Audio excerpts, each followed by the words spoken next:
Daddy Chef and daughter are busy in the kitchen preparing for a treat for mommy out of these porcelanang manzanas that we picked from the People's Park. So, they're making a batter for apple cake. Pag nag-bake si Daddy Chef ng apple cake, meron talagang recipe para hindi palpak ang lasa.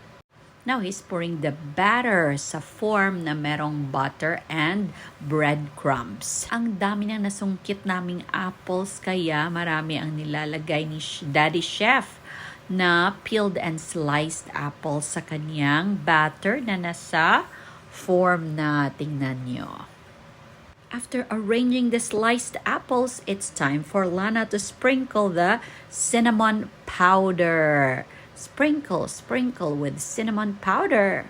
Habang si Daddy Chef naman, pushing down ang mga apples sa batter. Ayan, dinamihan pa ng cinnamon powder and sprinkle with white or refined sugar.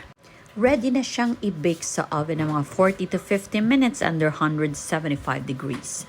After 15 minutes, do the needle test. Kapag clean ang needle, ready na siya. A big slice for you, lovely people.